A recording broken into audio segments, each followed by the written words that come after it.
নমস্কার শ্রোতা বন্ধুরা, জানি আপনারা সবাই আল্লাহর রহমতে সুস্থ আছেন। আমি সুকান্ত মাইতি আজ অন্যরকম একটি চমৎকার রোমহর্ষক ঘটনা নিয়ে হাজির হয়েছি। আচ্ছা, আপনাদের 131তম এপিসোডে মাথাবিহীন দেহ ঘটনাটি মনে আছে তো?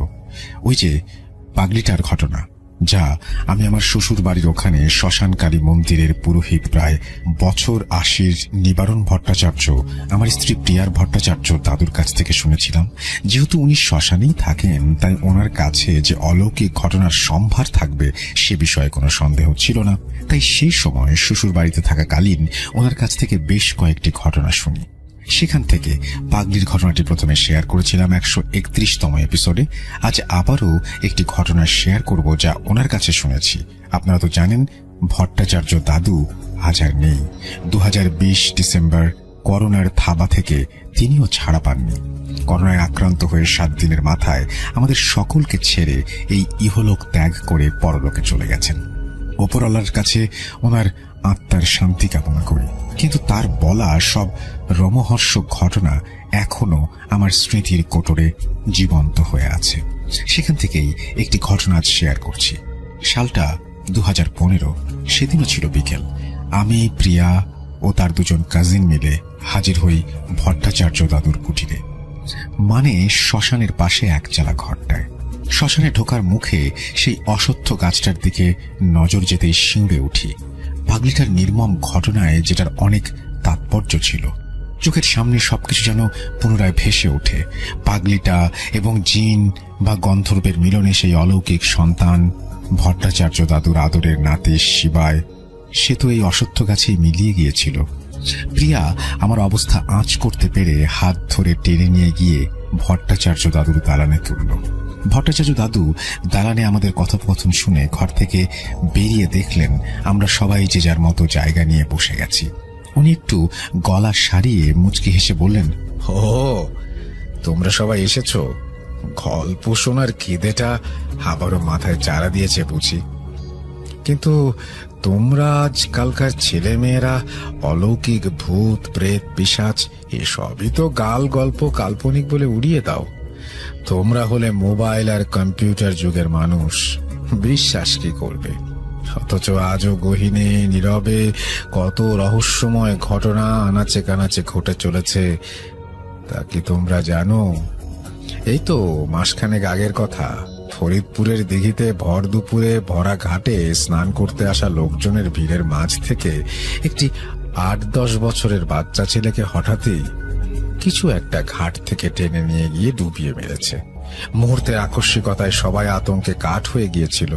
কয়েকজন তো ভয়ে বেহুশ হয়ে যায়, আর যারা সাহস দেখিয়েছিল তারা বলে যে লম্বা লম্বা চুল ভর্তি একটি কালো মাথা হঠাৎ ঘাটের কাছে ভেসে ওঠে, বিকট গর্জন করে ছেলেটাকে টেনে নিয়ে যায় মাছ দেখিতে, তারপর ডুবিয়ে মারে।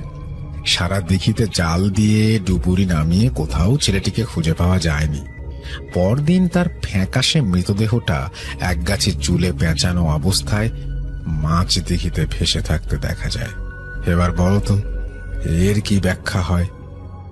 আমরা সবাই হাঁ করে শুনছিলাম। শুধু ইশারায় ঘাড় নেড়ে ভট্টাচার্য দাদুকে বোঝাতে চাইলাম যে কিছুই বুঝিনি। দাদু ব্যাপারটা ঠাহর করে গম্ভীর স্বরে বললেন, আসলে ওটা ছিল জল পিশাচ, কিন্তু তোমরা হয়তো তা মানতে চাইবে না। বলবে যে পুরনো দিঘি হয়তো দীর্ঘদিনের কোনো বড় মাছ তাকে টেনে নিয়ে গিয়েছিল। আমি ভট্টাচার্য দাদুকে থামিয়ে বললাম, না দাদু, আমরা বিশ্বাস করেছি প্রকৃতিতে শুভ শক্তি যেরকম আছে সেরকম অশুভ শক্তিও তো আছে। মাছের আবার এত বড় চুল হয় নাকি? আজ একটা ভালো গল্প শোনাও তো দাদু। ঘটনা না শুনে আমরা কিন্তু উঠছি না। দাদু এবার কিছুটা নরম স্বরে বললেন, তা বেশ বেশ, তোমরা মন্দিরের দালানে গিয়ে বসো, আমি আসছি। আমরা সবাই উৎসাহ নিয়ে মন্দিরের দালানে গিয়ে বসলাম। খানিক বাদে গুনগুন করে মায়ের নাম করতে করতে ভট্টাচার্য দাদু দালানে এসে ওনার নির্ধারিত স্থানে বসলেন। আমরা সবাই ঘটনা শোনার আশায় উদ্গ্রীব হয়ে ওনার দিকে চেয়ে আছি। উনি খুহ খুহ করে গলাটা সারিয়ে বলতে শুরু করলেন,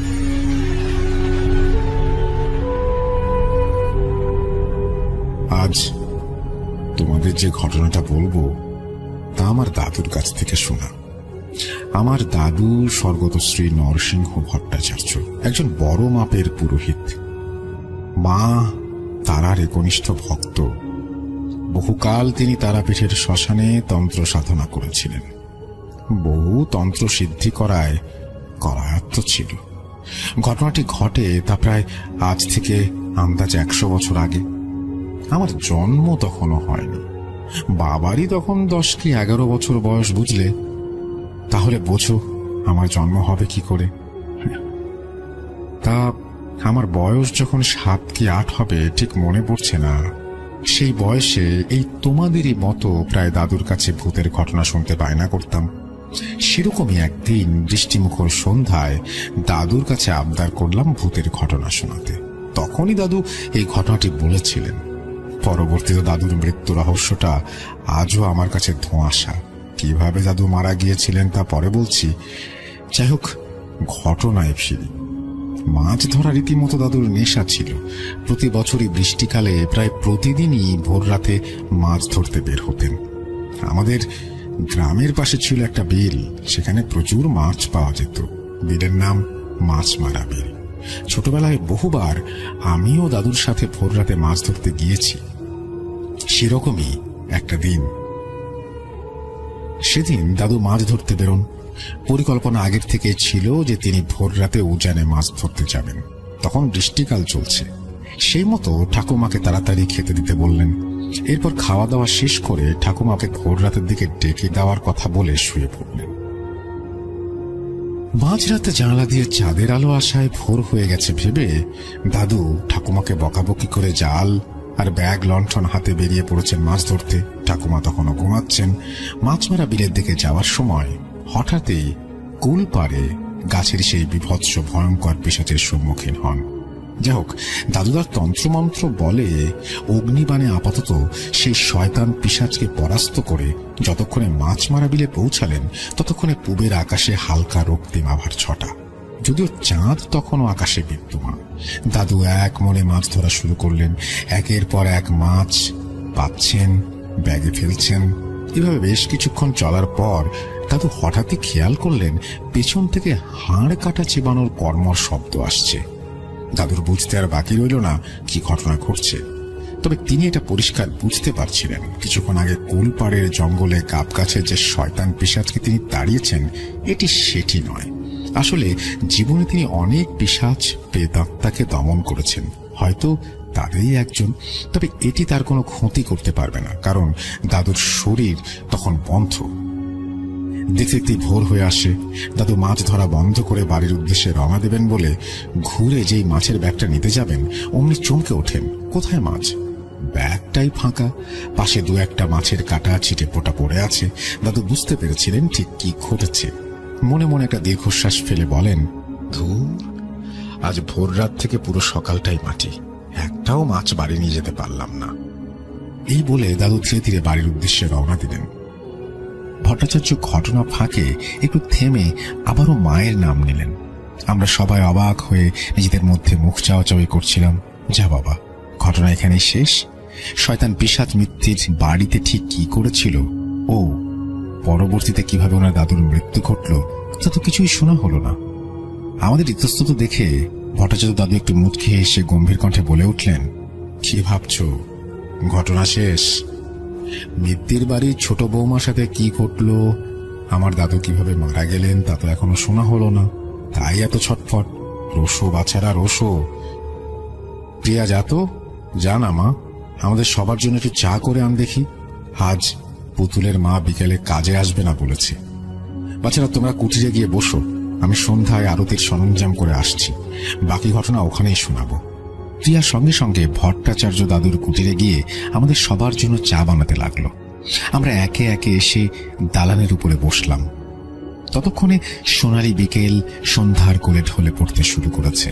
আমাদের কুটিরের দালানে পাঠিয়ে দিয়ে ভট্টাচার্য দাদু সন্ধ্যা আরতির সরঞ্জাম গুছিয়ে দালানে এসে একটা বেতের মাচার উপরে বসলেন। প্রিয়া ততক্ষণে চা বানানো শেষ করেছে। সে একে একে কাপগুলো নিয়ে এসে সবাইকে পরিবেশন করছে। গরম চায়ে চুমুক দিয়ে ভট্টাচার্য দাদুর দিকে তাকাতেই তিনি একটা লম্বা চুমুক দিয়ে আবারও বলতে শুরু করলেন, কুলপাড়ের জঙ্গল দিয়ে মাছমারা বিলে যাওয়ার সময় দাদু যে ভয়ঙ্কর রোমহর্ষক ঘটনার সম্মুখীন হন তা প্রায় 9-10 মাস আগের কথা। সেদিন দাদু সবে দুপুরের খাবার সেরে দালানে চাটাই পেতে একটু জিরোচ্ছিলেন। এমন সময় উঠান থেকে কেউ একজন দাদুকে স্মরণ করে বেশ জোরে হাঁক দিলেন। সবেমাত্র দুপুরের ভাতটা খেয়ে ঘুমটা চোখে লেগেছে, অমনি কেউ এসে হাজির। দাদু বিরক্ত হয়ে লোকটাকে ভেতরে আসতে বললেন। ভেতরে আসতেই দাদু তাকে চিনতে পারলেন। লোকটি গোসাইগঞ্জের জমিদার রুদ্রশঙ্কর মিত্তিরের দারোয়ান জলধর সর্দার। জমিদার মশাইয়ের বাসস্থান অট্টালিকা গোসাইগঞ্জে হলেও তিনি ছিলেন এই অঞ্চলের মাথা। এই বাঁশঘাটা, গাঙ্গুলিয়া, ফরিদপুর, ছৌগ্রাম সহ এলাকার 20টি গ্রাম তখন ওনার অধীনে। শুনেছি বড় ভালো মানুষ ছিলেন জমিদার রুদ্রশঙ্কর বাবু। আজকাল আর সেই জমিদারিত্ব নেই, তার সেই অট্টালিকা সম প্রাসাদ এবং সবকিছু এখন ভগ্নস্তূপ। সাপ খোপ জঙ্গলে ঢেকে গেছে। শুনেছি ওনার বংশধরেরা বিদেশে ও কলকাতায় থাকেন। দেশভাগের পর জমিদারিত্ব আর টেকেনি। তার অধীনে থাকা অধিকাংশ গ্রাম তৎকালীন পূর্ব পাকিস্তানের অধীনে চলে যায়। এদিকে স্বাধীন ভারতে আবার জমিদারি ব্যবস্থা উঠতে থাকে। এর ফলে তারা এই এলাকা ছেড়ে চলে যান। যাই হোক, দাদু জলধরকে চাটাইয়ের উপর বসতে বলে ঠাকুমাকে জল দিতে বললেন। এরপর তাকে জিজ্ঞেস করলেন যে এই ভর দুপুরে তার আসার কারণ কি। জলধর দুশ্চিন্তার স্বরে জানালো, ঠাকুরমশাই, মিত্তির বাড়িতে ভীষণ বিপদ, সবাই আতঙ্কের মধ্যে আছে। বাবু আপনাকে এক্ষুনি আমার সঙ্গে যাবার অনুরোধ করেছেন। কি বিষয়? সমস্যাটা কি? তা বলার মতো সময় নাই, আপনি সেখানে গেলে সমস্তটা জানতে পারবেন। এবার আজ্ঞা হোক। দাদু গম্ভীর স্বরে জলধরকে বললেন যে উনি মায়ের আরতি সেরে সন্ধ্যায় যাবেন এবং কর্তা ঠাকুরকে চিন্তা করতে বারণ করতে বলে দেন। জলধর দাদুর কথায় আর আপত্তি না জানিয়ে ফিরে যান। আসলে মিত্তির বাড়িতে ঠিক কি ঘটেছে তা দাদু আগে থেকেই কানাফুস হয়ে একটু আধটু শুনতে পেয়েছিলেন। গ্রাম বাংলার পরিবেশ, এক গ্রামে কিছু ঘটলে তা রাতারাতি আশেপাশের সব গ্রামে ছড়িয়ে পড়ে। কিন্তু জমিদার বাবু যেহেতু নিজ থেকে এতদিন ওনাকে ডাকেননি, তাই দাদু আগ বাড়িয়ে আর যাননি। আজ যেহেতু ডেকেছেন, সেক্ষেত্রে একটু প্রস্তুতি নিয়ে সব গুছিয়ে যাওয়ার জন্য দাদু সিদ্ধান্ত নেন। নির্দিষ্ট সময়ে সেই মতো সন্ধ্যায় জমিদার বাড়ির সীমানায় পৌঁছেই আচমকাই বাড়ির ছাদের ঘর থেকে তীব্র চিৎকার ভেসে আসে। কি কেউ চিৎকার করছে মনে হচ্ছে? হ্যাঁ, ঠিকই শুনতে পাচ্ছি। এ তো মিত্তির বাড়ির দোতলার ঘর থেকে আসছে। না, এইভাবে ভেতরে যাওয়া যাবে না, আমাকে কি শরীরটা বন্ধ করতে হবে। জয় মা, জয় মা, তোরা দেখিস।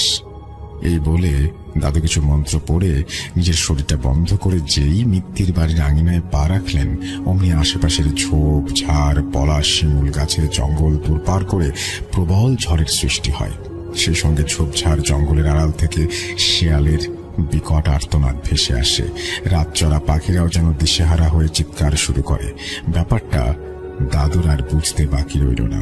হয়তো কোনো একটা অশরীরী শক্তি তাকে এই মুহূর্তে জমিদার বাড়িতে প্রবেশ করতে বাধা দিচ্ছে। কিন্তু উনিও নরসিংহ ভট্টাচার্য, ওনাকে আটকানো অত সহজ নয়।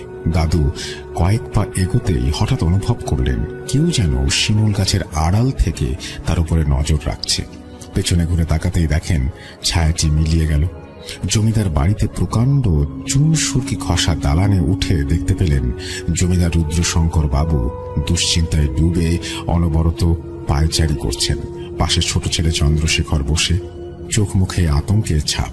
মাঝে মাঝে করুণ জিজ্ঞাসু দৃষ্টিতে বাবার দিকে তাকিয়েও কিছু জিজ্ঞেস করতে পারছেন না। ভোলা, জমিদার বাড়ির পরিচারক, দাদুকে দেখে তড়িঘড়ি করে একটা চেয়ার এনে বসতে দেন।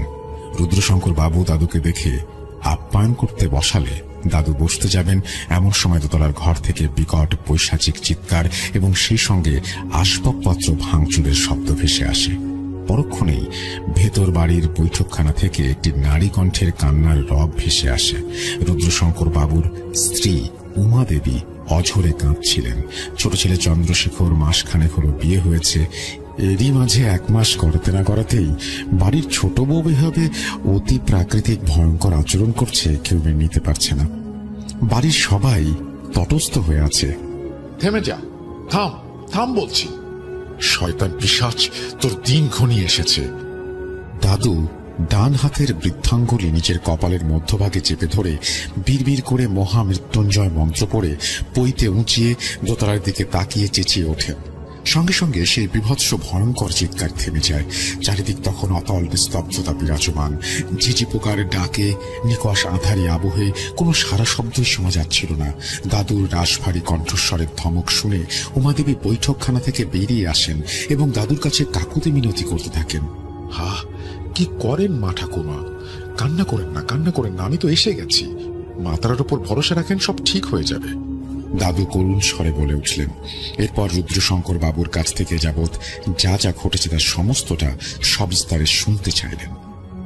আপনি তো জানেন বড় খোকা সূর্যশেখর ব্যারিস্টারি করে কলকাতায়, স্ত্রী পুত্র নিয়ে সেখানেই থাকে। এত বড় বাড়িটা খাঁ খাঁ করছে। আমাদেরও বয়স হচ্ছে, তাই গিন্নি বলল ছোট ছেলের বিয়ে দিয়ে দিতে। সে মতো গত মাসে ধুমধাম করে খোকার বিয়ের আয়োজন করি। আপনিই তো অনুষ্ঠানের সবকিছু করলেন, আপনিই ছিলেন বিয়ের পুরোহিত।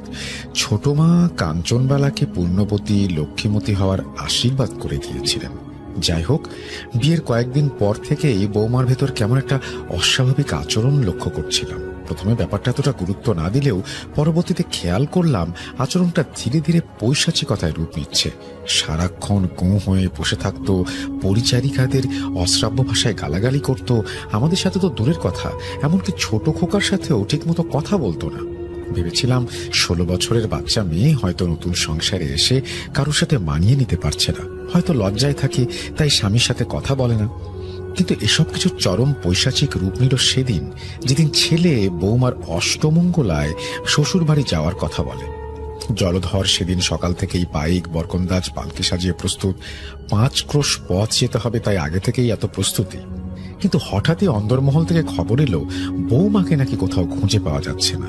বিয়ের পর থেকে একজন পরিচারিকা সর্বদাই বৌমার সাথে থাকতো। সেদিন সকালে পরিচারিকা বৌমার ঘরে গিয়ে দেখে দরজা হাট করে খোলা, বৌমা কোথাও নেই। বিয়ের 8 দিন কাটতে না কাটতেই এসব কি হচ্ছে? খবরটা এলাকায় রুটে গেলে মিত্তির বাড়িকে নিয়ে সবাই ছিঁচি করবে। আমি প্রবল দুশ্চিন্তায় ব্যতিব্যস্ত হয়ে উঠি। জলধরকে সম্ভাব্য সকল জায়গায় খুঁজতে পাঠাই, কিন্তু 10-12 বছরের একটা ছেলে হঠাৎ ছুটে এসে তাড়াহুড়ো করে দালানের ওপর উঠতে গিয়ে হোঁচট খেয়ে হাঁপাতে হাঁপাতে বলে, কর্তামশাই, আপনাদের নতুন বৌমা কুলপাড়ে গাব গাছের নিচে অজ্ঞান হয়ে পড়ে আছে। আমি সকাল সকাল পাঠশালায় যাচ্ছিলাম, হঠাৎই দূরে গাব গাছের নিচে লাল রঙের কিছুটা দেখতে পাই। কাছে গিয়ে দেখি আপনাদের বৌমা। আরে, কুলপাড়ের জঙ্গল? কি বলছেন? গাব গাছের নিচে? সেই গাব গাছ? হা ঈশ্বর, দাঁড়ান দাঁড়ান, আপনি তো চন্দ্রশেখর ও নতুন বৌমা সহ বরযাত্রী নিয়ে ওই পথে এসেছিলেন। কুলপাড়ে কি কিছু ঘটেছিল?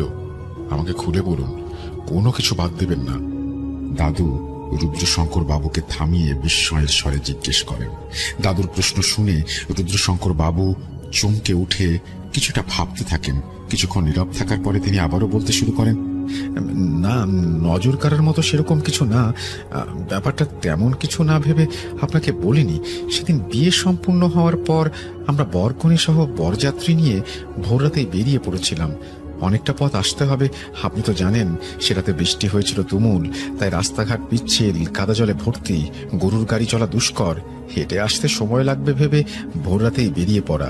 যাই হোক, গ্রাম ছাড়িয়ে মাঠঘাট জঙ্গলের রাস্তায় পড়তে না পড়তেই আকাশ কাঁপিয়ে তুমুল বৃষ্টি শুরু হলো। যে কটা ছাতা ছিল তাতে সবাই বৃষ্টির হাত থেকে রেহাই পেত না, তাই বাকিরা যে যার মতো আশেপাশের গাছতলার দিকে ছুটে গেল, যদি বৃষ্টির হাত থেকে একটু বাঁচা যায়। বেয়ারা, পাইক, বরকন্দাজ পালকি নামিয়ে ছুটে যায় গাছতলায়। জানি বৌমা পালকির ভেতরে আছে, তাই সে অন্তত বৃষ্টিতে ভিজবে না। এই ভেবে আমরাও বৃষ্টির হাত থেকে বাঁচতে কোন রকমে গাছতলায় গিয়ে দাঁড়ালাম। বৃষ্টি থামতে গিয়ে দেখি পালকির ভেতর বৌমা অজ্ঞান হয়ে আছে। তখন ভেবেছিলাম হয়তো সারা রাত্রির বিয়ের ধকলে বাচ্চা মেয়ে ক্লান্ত হয়ে পড়েছে, তাই হয়তো অজ্ঞান হয়ে গেছে।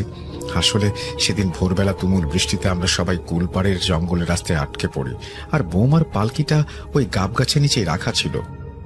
এখন আর অষ্টমঙ্গলার দিন ঘটে যাওয়ার ঘটনার কোনো মিল আছে কিনা, নাকি কাকতালীয়, তা আপনিই ভালো বলতে পারবেন। দাদুর কপালে দুশ্চিন্তার ভাঁজ, চোখে মুখে কোনো এক চাপা আতঙ্ক। তিনি ঘামছেন। কাঁধে থাকা হরিনামের উত্তরীয়টা টেনে মুছতে মুছতে বিস্ময়ে বলে ওঠেন, ঠিক যা ভেবেছিলাম তাই। আপনি তো জানেন কর্তা, কুলপাড়ের রাস্তাটা ভালো না, আর ওই গাব গাছটা নিয়ে এলাকায় কত অলৌকিক রোমহর্ষক ঘটনা ছড়িয়ে আছে তা সবই তো আপনার জানা। গাব গাছের নিচে নাকি অমাবস্যার রাতে অনেকেই দাউ দাউ করে আগুন জ্বলতে দেখেছে। এখন ইংরেজদের দাপট এলাকায় একটু কমলেও আপনি তো জানেন সিপাহী বিদ্রোহের সময় কত শত নিরহ মানুষকে ইংরেজরা চর ভেবে মেরে কেটে ওই জঙ্গলে ফেলে দিত। এখনো ঝোপঝাড় জঙ্গল খুঁড়লে মানুষের দু একটা হাড়গোড় পাওয়া যাবে। শুধু কি তাই, কত লেঠেল ডাকাতের দল নিরীহ পথিককে মেরে ওই গাব গাছের নিচে ডোবায় পুঁতে রাখত। তাদের অতৃপ্ত আত্মা এখনো ঘুরে বেড়ায়। জায়গাটা ভীষণ অপবিত্র। একদিকে নতুন বউ, তার উপরে কৃষ্ণপক্ষের রাত। কর্তা ঠাকুর, সেদিন কুলপাড়ে দাঁড়িয়ে পড়াটা আপনাদের মোটেও ঠিক হয়নি। নিশ্চয়ই কোনো খারাপ কিছু বউ ঠাকুরনের ওপরে পড়েছে। আর এত কিছু ঘটে যাওয়ার পর এতদিন পরে আমাকে ডাকলেন। জ্যেষ্ঠতা মার্জনা করবেন কর্তা ঠাকুর। আমি আপনাদের বাড়ির বংশ পরম্পরায় পুরোহিত, আমারও একটা দায়িত্ব আছে এই পরিবারের ওপর। আপনি কি সবকিছু শেষ হবার অপেক্ষা করছিলেন? তাহলে আমাকে খবর দিলেন কেন? যাই হোক, এখন বলুন তো, বৌমাকে গাব গাছের কাছ থেকে নিয়ে আসার পর কি ঘটেছিল? প্রজা হলেও যতই হোক দাদু ছিলেন জমিদার বাড়ির পুরোহিত, এবং রুদ্রশঙ্কর বাবু দাদুর আধ্যাত্মিক ক্ষমতা সম্পর্কে অবগত ছিলেন। তাই অনুশোচনায়, লজ্জায়, লজ্জিত স্বরে দাদুর কাছে ক্ষমা চেয়ে বলতে শুরু করলেন, ক্ষমা করবেন ঠাকুর মশাই, আসলে ব্যাপারটা যে অতি প্রাকৃতিক অলৌকিক দিকে যাচ্ছে তা প্রথমে গুরুত্বই দেয়নি। যতদিনে জানতে পারি ততদিনে অনেকটা সময় কেটে গেছে, আর জানা মাত্রই আমি আপনাকে খবর পাঠাই। আসলে সেদিন ছেলেটির মুখে সমস্তটা শুনে আমরা সবাই ছুটে যাই সেখানে। গিয়ে দেখি গাব গাছের কাছে বৌমা অজ্ঞান হয়ে পড়ে আছে। আমরা সবাই ধরাধরি করে বৌমাকে তুলে বাড়িতে নিয়ে আসি। চন্দ্রশেখর নিজে একজন হোমিওপ্যাথিক ডাক্তার, তাই কোনো রকমে অতি প্রাকৃতিক বিষয় সে বিশ্বাসই করে না। সে তার মতো করে বৌমার চিকিৎসা করে। তখন পর্যন্ত আমরা ভেবেছিলাম বৌমা বোধহয় আমাদের সংসারের সাথে মানিয়ে নিতে না পেরে চুপিসারে একাই পালিয়ে যাচ্ছিল তার বাপের বাড়ি।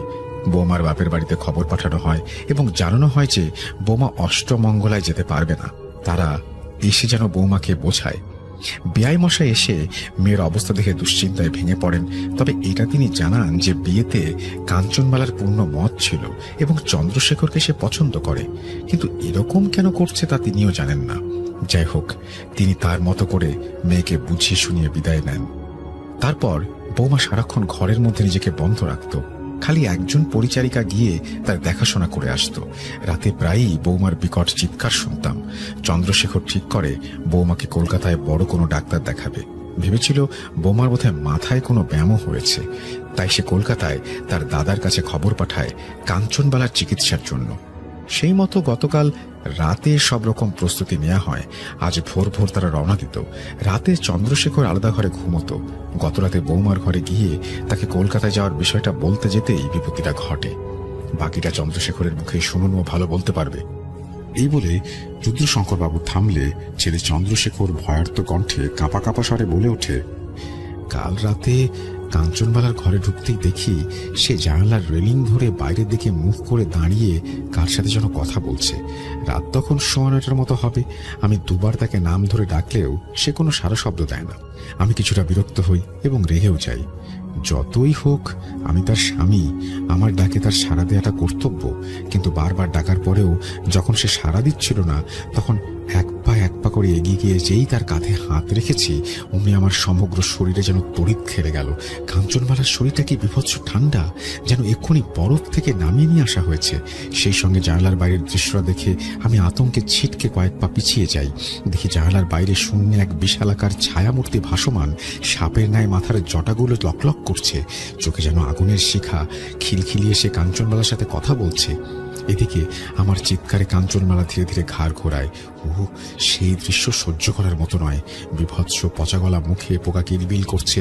আমি সহ্য করতে না পেরে অজ্ঞান হয়ে যাই। জ্ঞান ফিরতে দেখি আমি বিছানায় শুয়ে, পাশে বাবা মা, ভোলা, বাকিরা উদ্বিগ্ন অবস্থায়। চন্দ্রশেখরকে থামিয়ে রুদ্রশঙ্কর বাবু বললেন, এবার আমি বলছি। চন্দ্রশেখরের চিৎকার শুনে আমি, ভোলা, জলধর, আমরা সবাই ছুটে যাই দোতলায়। বৌমার ঘরে গিয়ে দরজাটা খুলতেই দেখি যে হাট করে দরজা খোলা। আমরা ঘরে ঢুকতেই আতঙ্কে শিউরে উঠি। দেখি চন্দ্রশেখর অজ্ঞান হয়ে মেঝেতে পড়ে আছে। কোথায় বৌমা?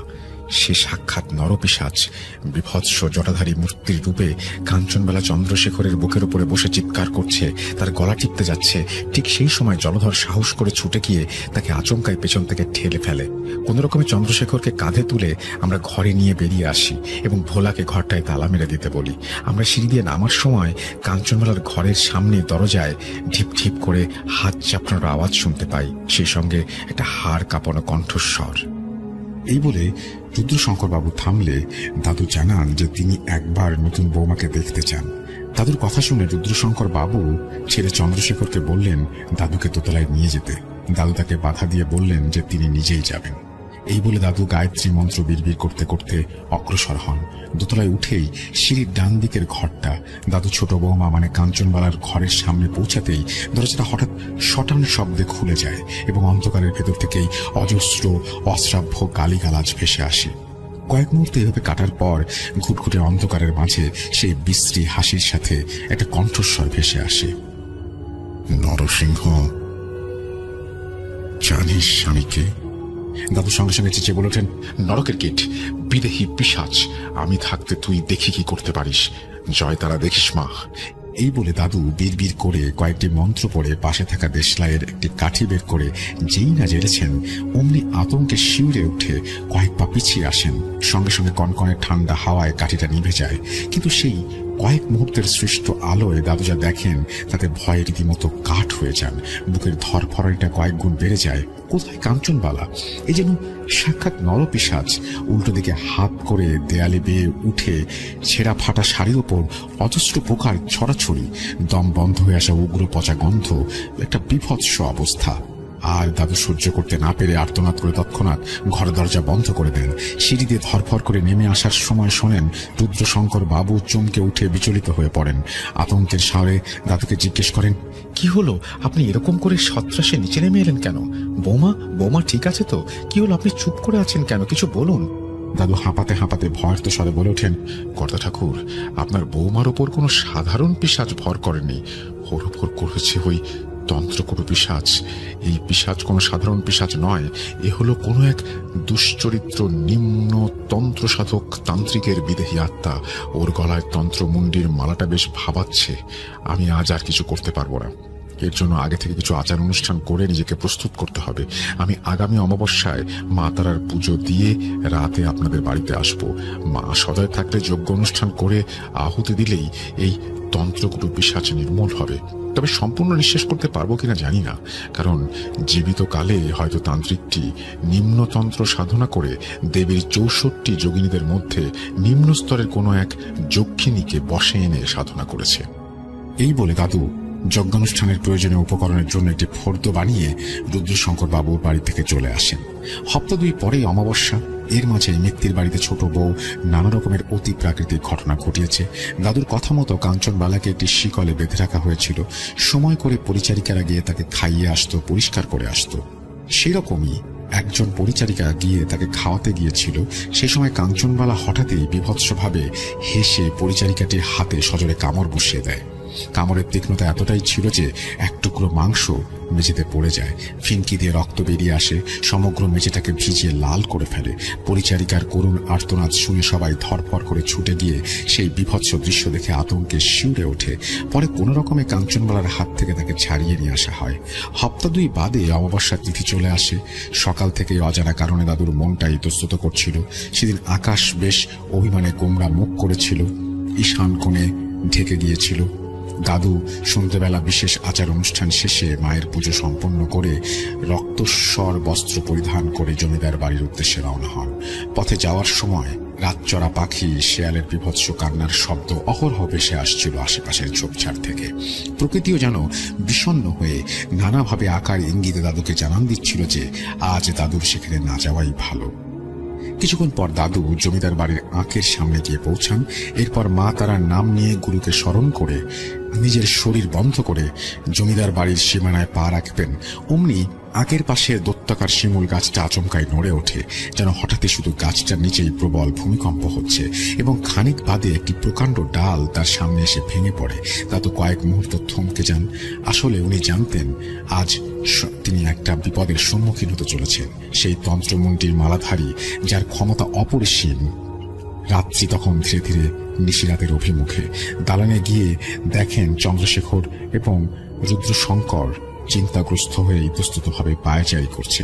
দাদুকে দেখে আশাতীত দৃষ্টিতে তার দিকে তাকিয়ে এগিয়ে আসতে গেলে দাদু ইশারায় তাদের বুঝিয়ে দেন যে বিশেষ আচার অনুষ্ঠানের মাধ্যমে যজ্ঞ শেষ না হওয়া পর্যন্ত তিনি মৌন ব্রত পালন করবেন, কেবল মন্ত্র উচ্চারণ ছাড়া।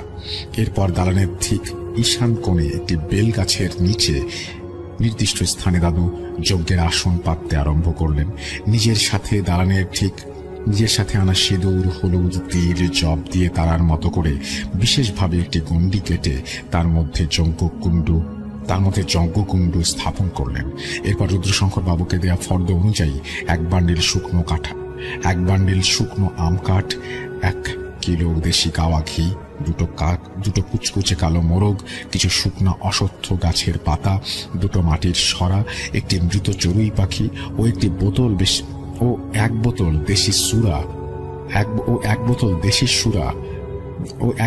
দেশি সুরা সমস্ত জিনিস বুঝে নিয়ে দাদু যজ্ঞের ধুনি প্রস্তুত করা আরম্ভ করলেন।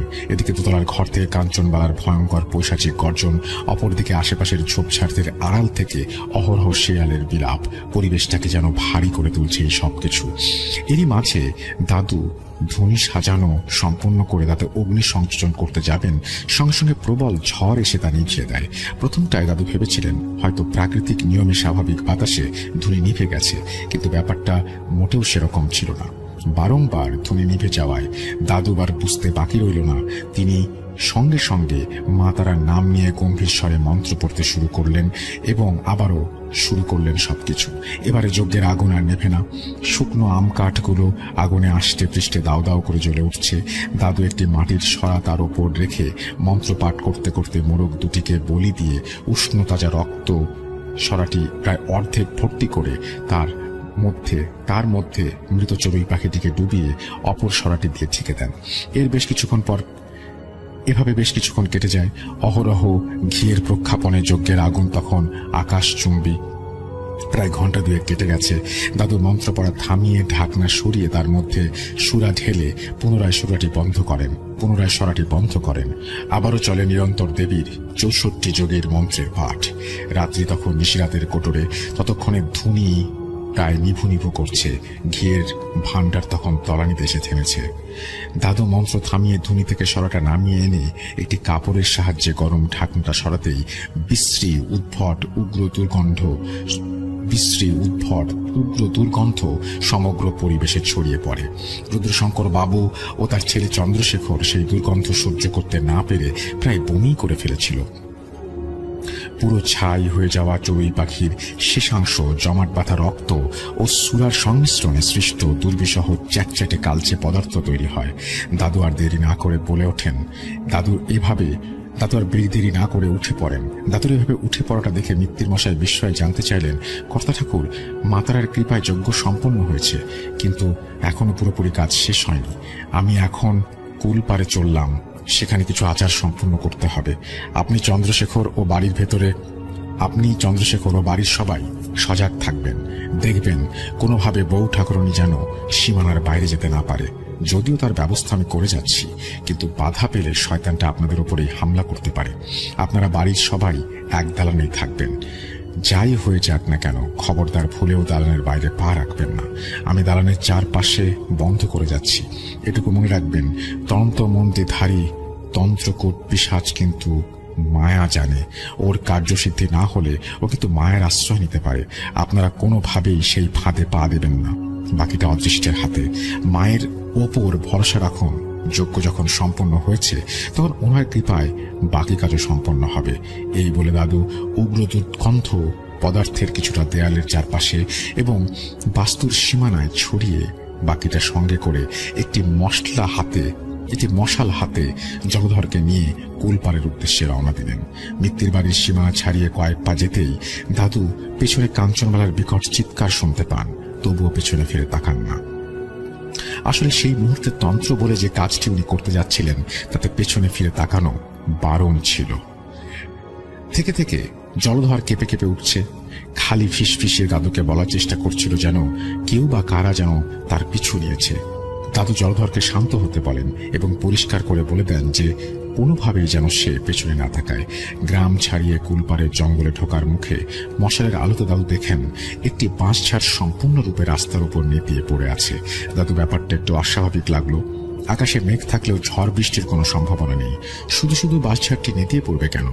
এইসব ভাবতে ভাবতেই তিনি এগিয়ে যাচ্ছেন। ঠিক সেই সময় বিকট শব্দে আচমকায় বাঁশঝাড়টি আবার শটান দাঁড়িয়ে যায়।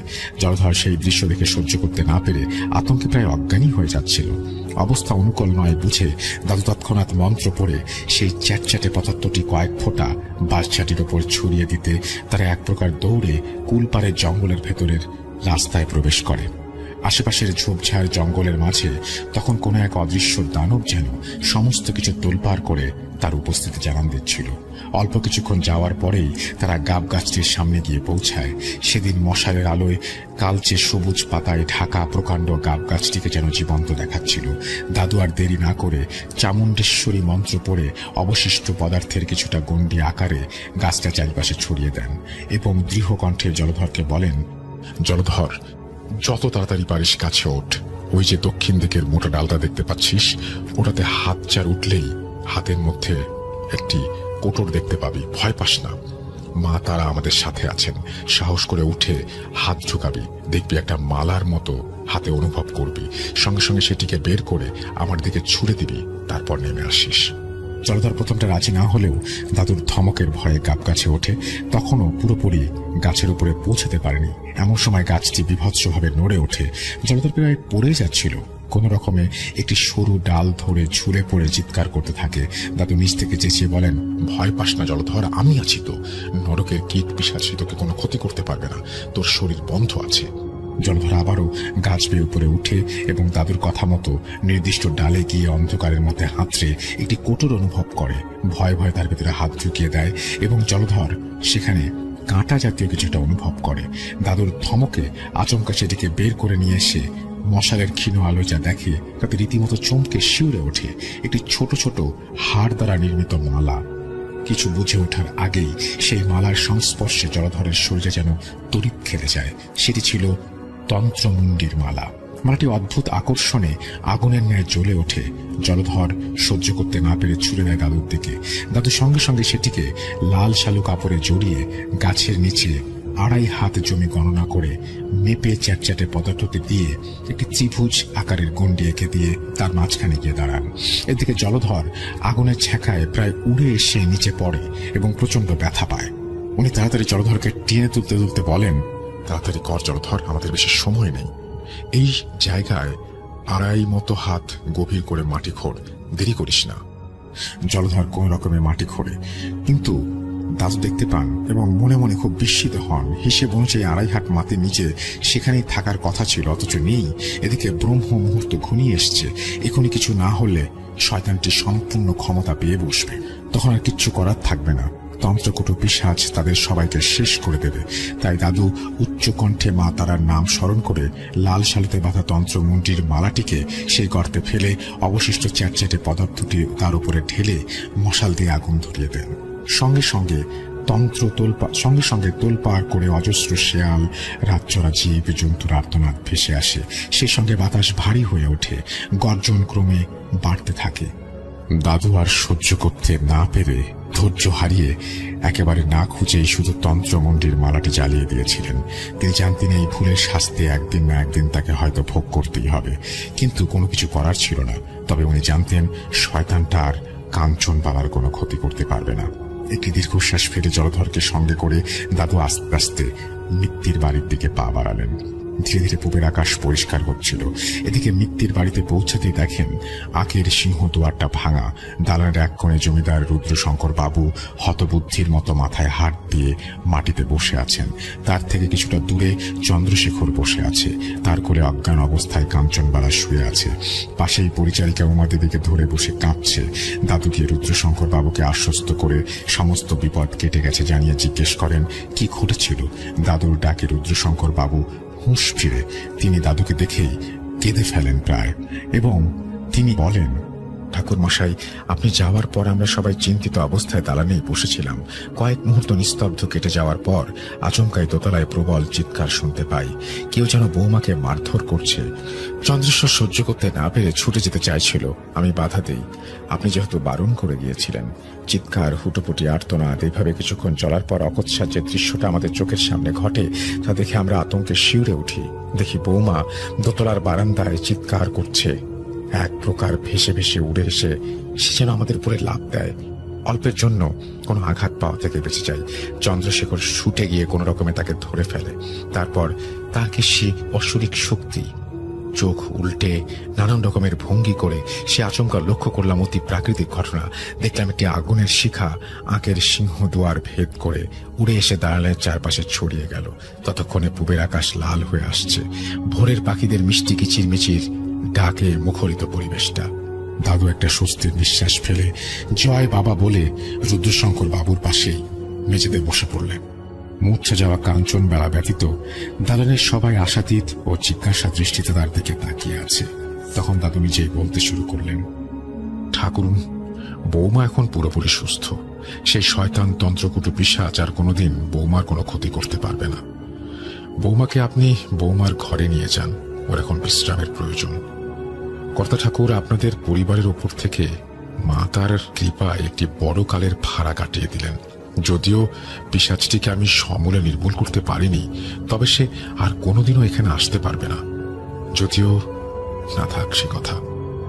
দাদু বলতে গিয়েও মনের ভেতরে চেপে গেলেন যে কি ভুলটা তিনি করেছেন এবং ভবিষ্যতে অদৃশ্যে তার জন্য কি বিপদ অপেক্ষা করছে। যাই হোক, তিনি আবারও বলতে শুরু করলেন, কর্তা ঠাকুর, আপনাকে তো আগেই বলেছিলাম তন্ত্রকটু পিশাচ হচ্ছে কোন দুশ্চরিত্র নিম্ন শ্রেণীর তান্ত্রিকের বিদেহী আত্মা। গত 2 সপ্তাহ ধরে আমি আশেপাশের এলাকায় খোঁজ লাগিয়েছিলাম যে অতীতে এরকম কোন তান্ত্রিক এই এলাকায় মৃত্যু ঘটেছে কিনা। সেরকম খুঁজতে খুঁজতে কুলপাড়ের জঙ্গলের পশ্চিমে ছৌ গ্রামে গিয়ে একজন 90 বছরের মুরব্বী মানুষের কাছ থেকে জানতে পারি আজ থেকে বহু বছর আগে, কিন্তু ঠিক কত বছর আগে তা বলা মুশকিল। ওনার কথাবার্তা আত্মচাষ করি সম্ভবত নবাবের শাসনকালে। মুরব্বী কাপা কাপা কণ্ঠে জানায়, সেই সময় কুলপাড়ের জঙ্গল ঘেঁষা ছৌ গ্রামের শ্মশানে একজন কাপালিক তান্ত্রিক এসে আস্তানা পেতেছিল। তান্ত্রিকটি টোটকা আদি করে মানুষের টুকটাক সমস্যার সমাধান করত। দিনের পর দিন ভক্তের ঢল বাড়তে থাকে। তান্ত্রিকটি নিত্যদিন সেই গাব গাছের নিচে যজ্ঞের ধুনি সাজিয়ে তার আসন পাতত। দক্ষিণার সম্ভার নেহাত কম ছিল না। প্রতিদিন মানুষ ফল, মিষ্টান্ন, পোশাক আশাক পয়সা দিয়ে আরতি ভরিয়ে রাখত। অথচ সেসবের প্রতি তান্ত্রিক ছিল উদাসীন, শুধুই নিজের যজ্ঞ আচার অনুষ্ঠান নিয়ে ব্যস্ত। সেরকম একদিন ভক্তদের ভিড়ের মাঝখান থেকে একজন মাঝবয়সী লোক তার 10-11 বছরের মেয়ের হাত ধরে তান্ত্রিকের কাছে নিয়ে আসে। তার দেখা দেখি মেয়েটিও তান্ত্রিককে প্রণাম করে। তান্ত্রিকটি তার ধ্যানমগ্ন অবস্থায় ছিল। পায়ে অল্প বয়সী হাতের স্পর্শে সে চোখ মেলে তাকায় এবং দেখে একটি ফুটফুটে বাচ্চা মেয়ে তার বাবা হাত জোর করে হাঁটু গেড়ে তার সামনে বসে আছে। মেয়েটিকে দেখে তান্ত্রিকের চোখ একটা ঝিলিক মেরে যায়। মেয়েটির চোখে চোখ না ফিরিয়ে তান্ত্রিকটি লোকটিকে জিজ্ঞেস করে কি সমস্যা। লোকটি অনুনয় বিনয়ের সুরে জানায় তার মেয়ের বিয়ে হচ্ছে না, দিন দিন বয়স পেরিয়ে যাচ্ছে, তাই তান্ত্রিক যেন কোনো টোটকা বিধান দেন। তান্ত্রিকটি নিস্তব্ধে আরো কয়েক মুহূর্ত একইভাবে অদ্ভুত দৃষ্টিতে মেয়েটির দিকে তাকিয়ে থাকা অবস্থায় বলে উঠলেন, তোর মেয়ের কপালে যজ্ঞ ও সাধিকার লক্ষণ দেখতে পাচ্ছি। এ বিয়ে করে সংসার করার জন্য জন্মায়নি, এর শরীরে যোগিনীর অংশ আছে। তোর এই মেয়েটিকে আমায় দান কর, আমি একে আমার সাধিকা হিসেবে গ্রহণ করে আমার যজ্ঞ সাধনা সিদ্ধি করব। লোকটি তান্ত্রিকের কথায় হঠাৎই চরম ক্ষেপে যায় এবং তান্ত্রিককে ভণ্ড ও নানা রকমের আকথা কুকথা শুনিয়ে মেয়েটিকে নিয়ে বাড়ি চলে যায়। উপস্থিত ভক্ত মণ্ডলী ততক্ষণ তান্ত্রিক ও লোকটির কথোপকথন শুনছিল। তারাও তান্ত্রিকের উদ্ভট ইচ্ছায় চমকে গিয়ে বিরক্ত হয়ে ভক্তিভাব ছেড়ে বিদ্রুপ করে তান্ত্রিককে ভণ্ড বলে মারধর করে সেখান থেকে তাড়িয়ে দেয়। গায়ে হাত তোলাতেও হয়তো তান্ত্রিকটি এতটা ক্ষেপে যেত না যত না মানুষ তার সাধনা নিয়ে বিরূপ করায় ক্ষেপেছিল। এছাড়া চোখের সামনে এরকম একটি শিকার হাতছাড়া হয়ে যাওয়ায় তান্ত্রিকটির আগে ক্ষোভে প্রায় উন্মাদ হয়ে গিয়েছিল। আসলে যারা নিম্ন তন্ত্র সাধনা করে তাদের এক ধরনের সাধিকার প্রয়োজন হয়। যাই হোক, কয়েক মাস কেটে যায়, প্রায় তান্ত্রিককে সবাই ভুলেই গিয়েছিল। সেদিন ছিল অমাবস্যা। লোকটি বিকেল থেকে তার মেয়েটিকে খুঁজে পাচ্ছিল না, এমনকি আশেপাশের প্রতিবেশীদের বাড়িতেও না। খুঁজতে খুঁজতে সন্ধ্যা গড়িয়ে যায়, তবুও সারা গ্রাম তন্ন তন্ন করে খুঁজেও মেয়েটিকে পাওয়া যায় না। প্রথমে তারা ভেবেছিল সে হয়তো শ্মশানে, তাড়িয়ে চিতার আগুন, কিন্তু সেটা ছিল গ্রামের শ্মশান। তারা তো সন্ধ্যা রাতেই সারা গ্রাম ঘুরেছে, কারো বাড়িতে এমন কেউ মারা গেছে তারা তো দেখেনি। ব্যাপারটা খুবই অদ্ভুত দেখে সবাই ধীরে ধীরে কুলপাড়ের জঙ্গলের দিকে এগোলো। জঙ্গলের কাছাকাছি আসতেই তারা দেখে গাব গাছের নিচে তান্ত্রিকটি যেখানে বসত ওখানেও কেউ যেন একজন বসে যজ্ঞের ধুনি জ্বালিয়ে উচ্চস্বরে মন্ত্রপাঠ করছে। আরো কিছুটা কাছাকাছি যেতেই তারা আতঙ্কে কেঁপে ওঠে। দেখে সেই তান্ত্রিকটি, যাকে তারা মারধর করে গ্রাম থেকে তাড়িয়ে দিয়েছিল, একটি মাথাবিহীন দেহের উপরে উপবিষ্ট হয়ে তান্ত্রিকটির নিম্নতন্ত্র সাধনা করছে। গলায় তার হাড়ের মালা, যজ্ঞকুণ্ডের সামনে কাটা মাথাটি রাখা, যার এলোমেলো চুলগুলো রক্ত কাদা মিশ্রিত মাটিতে লেপ্টে আছে। লোকটি সেই কাটা মাথাটি দেখে চিৎকার করে জ্ঞান হারায়। এদিকে চিৎকারে ধ্যান ভঙ্গ হতে তান্ত্রিকটি রক্ত জবার মতো টকটকে লাল চোখে তার দিকে তাকায়। তান্ত্রিকটি সেই মেয়েটিকে বলে দিয়েছে যাকে গ্রামবাসীরা সারা গ্রাম তন্ন তন্ন করে খুঁজছে, যাকে কয়েক মাস আগে সেই শয়তান তান্ত্রিকই সাধিকা হিসেবে লোকটির কাছে চেয়েছিল। হঠাৎ করে ক্ষোভে ফেটে পড়ে গ্রামবাসী। হিতাহিত জ্ঞান হারিয়ে তারা তান্ত্রিকের দিকে ছুটে যায় এবং চারপাশ থেকে ঘিরে ধরে, গণপিটুনি দিয়ে যজ্ঞকুণ্ডের আগুনে জ্যান্ত জ্বালিয়ে দেয় তাকে। অকস্মাৎ আক্রমণে তান্ত্রিকটি পালিয়ে যাওয়ার সুযোগ পায়নি। আধ পোড়া জ্বলন্ত শরীরে তখনও তান্ত্রিকের চিৎকার গ্রামবাসীরা শুনতে পাচ্ছিল, আহা, আমার সাধনা তোরা ভঙ্গ করলি, তোদের একটাকেও আমি ছাড়ব না। পরদিন সকালে গ্রামবাসীরা গিয়ে গাব গাছের নিচে পুড়ে যাওয়া সেই ছাই ভস্য সব পরিষ্কার করে পাশের ডোবায় পুঁতে দেয়। তারপর থেকে প্রতি অমাবস্যায় গ্রামে কিছু না কিছু বিপদ ঘটে। শেষে একজন বড় সাধুর সাহায্যে 6 মাস বাদে গ্রামবাসীরা সেই শয়তান তান্ত্রিক পিশাচের হাত থেকে মুক্তি পায়। কিন্তু সেই তান্ত্রিক পিশাচে তবুও মুক্তি হয় না, সে সেভাবেই থেকে যায়। আসলে তান্ত্রিকটি সব সাধনা করার 1 সপ্তাহ আগে নিশিরাতে ব্রাহ্ম মুহূর্তে চুপিসারে সেই গাব গাছের নিচে তন্ত্র মুন্ডির আসন পেতে অঙ্গ আহুতির জন্য নিজের হাতের কনিষ্ঠ আঙুল কেটে গাছতলায় 2.5 হাত মাটির নিচে পুঁতে রেখেছিল। হাকিনী পিশাচিনী তুষ্ট হয়ে তাকে তন্ত্র মুন্ডির মালা প্রদান করে, যার জেরে তার শরীর শেষ হয়ে গেলেও আত্মা চিরকাল উচ্চাকাঙ্ক্ষার লোভ লালসায় পুষ্ট থেকে যায়। শরীরটা পুড়লেও যেহেতু তখনও একটি আঙ্গুল 2.5 হাত মাটির নিচে পুঁতে রেখেছিল, তাই সেটি অক্ষতই থেকে যায়। তাই তার দেহ মুক্তির জন্য সম্পূর্ণরূপে পঞ্চভূতে বিলীন হয়নি। যে মেয়েটিকে বলি দিয়ে তান্ত্রিকটি সব সাধনা করেছিল, বা বলা ভালো করার চেষ্টা করেছিল, সেই মেয়েটি আসলে ওই বয়স্ক মুরব্বীর পূর্বসূরি। সম্পর্কে ছিল পিসি ঠাকুমা। মুরব্বী পরবর্তীতে বংশানুক্রমে তার বাবার কাছ থেকে এই ঘটনা জেনেছিল। কর্তা ঠাকুর, আপনি চিন্তা করবেন না, বিপদ কেটে গেছে বৌমার। শারীরিক বল ফিরতে 2-4 দিন লাগবে। ভালো ভালো পুষ্টিকর খাবার খাওয়াবেন আর বৌমাকে কয়েকদিন সম্পূর্ণ আরাম করতে বলবেন। আমি উঠি। এই বলে ভট্টাচার্য দাদু থামেন। সঙ্গে সঙ্গে আমি জিজ্ঞেস করি, এ কি থেমে গেলেন যে? আপনার দাদু কিভাবে মারা গিয়েছিলেন সেটা তো বললেন না। ভট্টাচার্য দাদু কিছুটা অবাক হয়ে বললেন, ও সেটা বলিনি বুঝি, ছেড়ে গেছি বোধহয়। আচ্ছা ঠিক আছে, এখন চলো, মায়ের আরতি বাকি। আমরা সবাই সন্ধ্যার আরতির পরে আবারও কুটিরে দালানে গিয়ে বসলাম। প্রিয়াও স্ব-উৎসাহে গিয়ে চা তৈরি করে এনে সবাইকে পরিবেশন করল। দাদু আবারও গরম চায়ে চুমুক দিয়ে বললেন, অমাবস্যার সেই বিভৎস রাত্রি যেদিন দাদু সেই শয়তানটিকে শেষ করতে গিয়েছিলেন, তার ঠিক দিন 3 আগে দাদু ধ্যানে মায়ের নির্দেশ পান। নির্দেশ অনুযায়ী সব কাজ নির্বিঘ্নে করলেও দাদু শেষ কাজটি সম্পূর্ণ করতে পারেননি।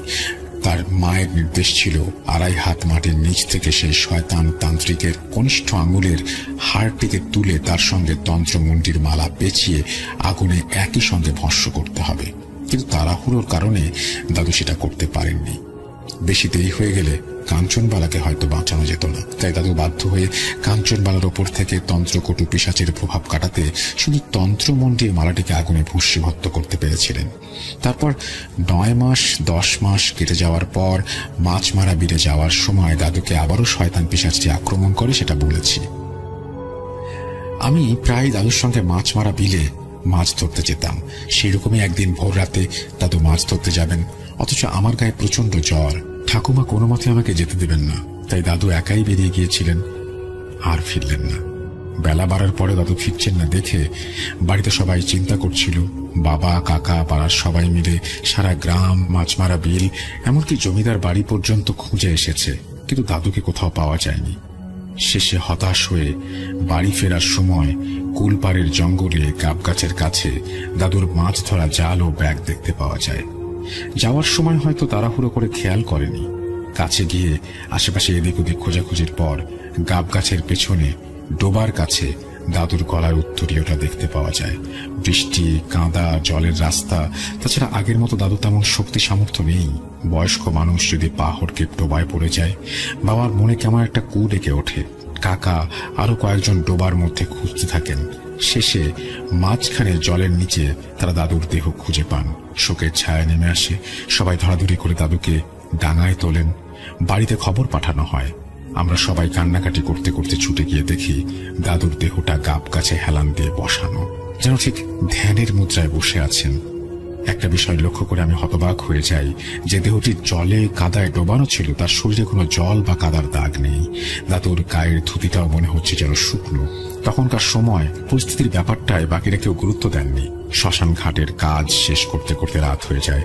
আমার স্পষ্ট মনে আছে চিতার আগুন যখন দাউ দাউ করে জ্বলছিল, আমি পরিষ্কার চিতা থেকে হাত পিষে দূরে একটি কালো ছায়া মূর্তি দেখতে পেয়েছিলাম। তার গলায় ধপধপে সাদা ছোট ছোট হাড়ের মালা ব্যতীত আর কিছু নেই। তন্ত্রমুণ্ডির মালা। কেউ বিশ্বাস করবে না বলে আর কাউকে বলিনি। এখন তোমরা বলবে এর মধ্যে অস্বাভাবিকতা কি? বয়স্ক মানুষ হয়তো কাদা জলে চলতে গিয়ে পা হড়কে পড়ে গেছে, পরে আর উঠতে না পেরে ডুবে মারা গেছে। আর খিঁচ ধরে তো মৃতদেহের নানা রকম বিকৃতি ঘটে। দাদুর দেহটা হয়তো ধ্যান মুদ্রায় সেই আকৃতি নিয়েছে। জানি এর কোনো ব্যাখ্যা আমার কাছে নেই। এই বলে ভট্টাচার্য মশাই উঠে কুটিরের ভেতরে যান। আমরা একটা ঘরের মধ্যে থেকে ধীরে ধীরে বাড়ির পথে পা বাড়ালাম। এও কি সম্ভব? পৃথিবীতে কত কিছুই ঘটে যায়, কটার প্রমাণ আমরা পাই। আর যার প্রমাণ পাওয়া যায় সেটাই সত্যি, যেটা পাওয়া যায় না সেটা কল্পনা, নাকি অন্তহীন গহীনে তার বাস্তবতা লুকিয়ে আছে। প্রাকৃতিক নাকি অতি প্রাকৃতিক, বিশ্বাস করা বা না করা শ্রোতা বন্ধু সম্পূর্ণ আপনাদের ব্যাপার। আপনাদের উপরে ছেড়ে দিয়ে আজ বিদায় নিচ্ছি। আল্লাহ হাফেজ। গণিত শিক্ষার্থী বন্ধুরা,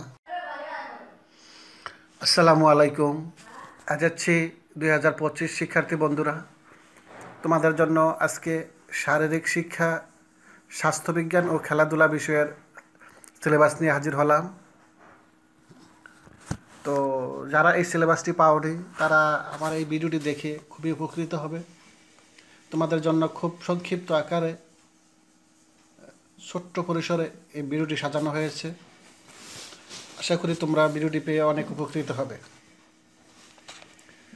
যারা এখনও এই বিষয়টার উপর অতটা প্রিপারেশন নিতে পারোনি, এই সিলেবাসটা পেলে অবশ্যই তোমরা সংক্ষিপ্ত সময়ে ভালো একটা প্রস্তুতি নিতে পারবে। তো চলো বন্ধুরা, আমরা শুরু করি। আমাদের আজকের বিষয় শারীরিক শিক্ষা, স্বাস্থ্যবিজ্ঞান ও খেলাধুলা। এটা আমাদের সিলেবাসের প্রথম পেজ। এখানে লেখা আছে বিষয় শারীরিক শিক্ষা, স্বাস্থ্যবিজ্ঞান ও খেলাধুলা, বিষয়কোড 147। তো বন্ধুরা, আমি শুধু তোমাদেরকে অধ্যায়গুলা একটু টাচ করব, আর পাঠগুলো একটু দেখাবো। তোমরা অধ্যায়ের সাথে পাঠগুলো একটু মিল রেখে পড়াশোনা করো। তো আমরা শুরুতেই দেখতে পাচ্ছি আমাদের সপ্তম অধ্যায় বয়সন্ধিকাল ও প্রজনন স্বাস্থ্য। বয়সন্ধিকাল ও প্রজনন স্বাস্থ্য এই সম্পর্কে আমাদের জানতে হলে আমাদের এই পাঠগুলো আমাদের বিস্তারিত পড়তে হবে। এই পাঠগুলো আমরা বিস্তারিত পড়লে আমরা এই চ্যাপ্টার সম্পর্কে ভালোভাবে অবগত হতে পারবো।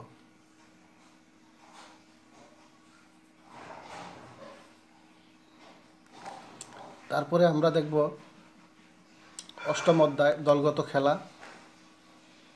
এই অষ্টম অধ্যায়ের দলগত খেলা, এখানে কয়েকটি পার্ট আছে। এই পার্টগুলো আমরা পড়ব। এখানে দেখা গেছে যে part football 1, football, cricket, badminton, kabaddi. আমরা এই খেলার সাথে সবাই পরিচিত। আমরা সবাই এই খেলাগুলো পছন্দ করি এবং খেলাধুলা করে থাকি। তোমরা একটু চোখ বুলালেই খুব সহজে এই চ্যাপ্টারটা তোমরা আয়ত্ত করতে পারবে। তারপরে আমাদের পরবর্তী পার্ট দশম অধ্যায় খেলাধুলা দুর্ঘটনা। আমরা খেলাধুলা করতে গিয়ে যে সকল দুর্ঘটনার শিকার হই এই সম্পর্কে আমরা বিস্তারিত জানতে পারবো আমাদের এই পার্টগুলোতে। এই পার্টগুলো আমরা বিস্তারিত আলোচনা করলেই আমরা এই দুর্ঘটনাগুলো এড়াতে পারবো, জানতে পারবো এই দুর্ঘটনাগুলো কেন হচ্ছে, কি করলে দুর্ঘটনাগুলো এড়ানো যাবে, এইসব বিস্তারিত এখানে পাওয়া যাবে। তোমরা এই পার্টগুলো বিস্তারিতভাবে পড়ে নেবে।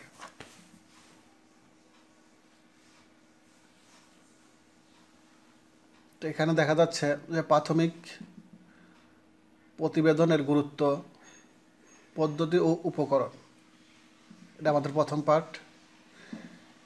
এখানে দ্বিতীয় পাঠে দেওয়া আছে প্রাথমিক প্রতিবেদনকারী গুণাবলী। পার্ট 3 আছে চামড়া সরে যাওয়া, মাংসপেশিতে টান ও ফুলে যাওয়া। এই যে মাংসপেশিতে টান বা ফুলে যাওয়া, এটা কেন হয়, কি কারণে হয়, এইসব বিস্তারিত আমরা এই অধ্যায় থেকে জানতে পারবো। তারপর পাঠ 4 সংকুচিত বা মস্কানো ও হাড় ভাঙ্গা এবং লিগামেন্ট ছেড়ে যাওয়া। এই সমস্যাগুলোও কেন হয়, কীভাবে হতে পারে, কোন কোন খেলায় হতে পারে, আমরা এই পাঠটাতে এসব জানতে পারবো। তারপরে পরবর্তী পাঠ 5, এই পাঠে আমরা জানতে পারবো ক্ষতের প্রকারভেদ ও প্রতিকার। খেলাধুলা করতে গিয়ে আমরা বিভিন্নভাবে আঘাত পাই, ক্ষত তৈরি হয় এবং এর প্রতিকারটা কি আমরা এই পাঠ থেকে জানতে পারবো।